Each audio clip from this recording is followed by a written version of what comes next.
स्वदेश की कहानी शुरू होती है एक ऐसे इंसान से जो दुनिया की सबसे ताकतवर जगहों में से एक में खड़ा है, लेकिन दिल के किसी कोने में अब भी खालीपन लिए हुए है। मोहन भार्गव नासा का होनहार वैज्ञानिक, अमेरिका में शानदार जिंदगी, नाम, पैसा, सब कुछ। लेकिन अचानक एक दिन भीड़ भाड़ और मशीनों के शोर के बीच उसे याद आती है अपनी बचपन की दाई कावेरी अम्मा की। वही अम्मा जिसने उसे माँ बाप की तरह पाला और अब सालों से भारत के किसी कोने में अकेली रह रही है। मोहन फैसला करता है वह भारत लौटेगा, अम्मा को ढूंढेगा। भारत की मिट्टी पर कदम रखते ही उसका सामना उस सच्चाई से होता है जिसे वह सालों से पीछे छोड़ आया था। ट्रेन, बस, कच्चे रास्ते और रास्ता भटक जाना। एक अनजान गांव जहां बिजली नहीं, सुविधा नहीं, लेकिन आंखों में सवाल। आखिरकार वह चरणपुर पहुंच जाता है और वहां अम्मा से मिलन होता है। वो पल भावनाओं से भरा होता है, लेकिन यहीं से कहानी का असली संघर्ष शुरू हो जाता है। मोहन को पता चलता है कि अम्मा अब गीता के साथ रहती हैं, एक पढ़ी लिखी आत्मसम्मानी स्कूल टीचर जो गांव के बच्चों और अम्मा की जिम्मेदारी उठाए हुए है। गीता को मोहन पर शक है। उसे लगता है कि यह आदमी भी बाकी लोगों की तरह अम्मा को अमेरिका ले जाकर इस गांव को भूल जाएगा। मोहन कुछ दिन गांव में रुकता है, लेकिन जो वह देखता है उसे अंदर से हिला देता है। जाति के नाम पर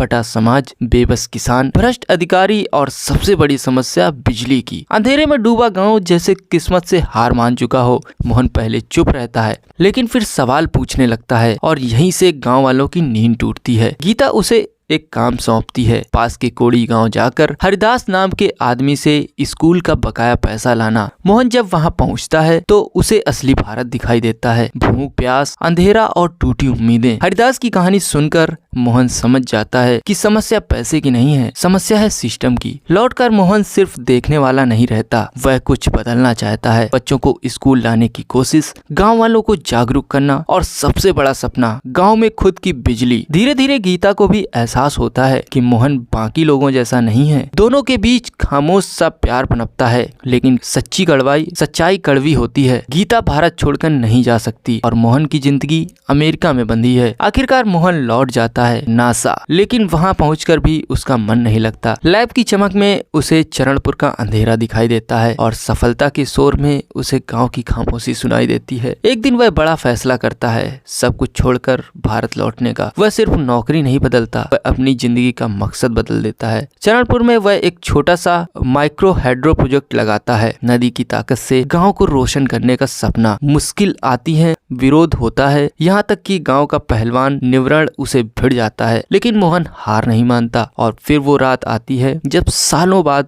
गांव में पहली बार बल्ब जलता है। अंधेरे में डूबा चरणपुर रोशनी से नहा उठता है और लोगों की आंखों में उम्मीद चमक उठती है। अंत में मोहन अमेरिका नहीं लौटता, वह गीता के साथ यहीं रहने का फैसला करता है। अम्मा मुस्कुराती है, बच्चे सपने देखने लगते हैं और गांव धीरे धीरे बदलने लगता है। कहानी यही खत्म नहीं होती, लेकिन इस एक सवाल छोड़ जाती है, क्या एक इंसान सच में बदलाव ला सकता है? शायद हाँ, अगर इसके अंदर अपने देश के लिए कुछ करने की आग हो। तो दोस्तों, कैसी लगी आपको ये स्टोरी? एक बार कमेंट बॉक्स में जरूर बताना। तो मिलते हैं नेक्स्ट वीडियो में, तब तक के लिए बाय बाय दोस्तों।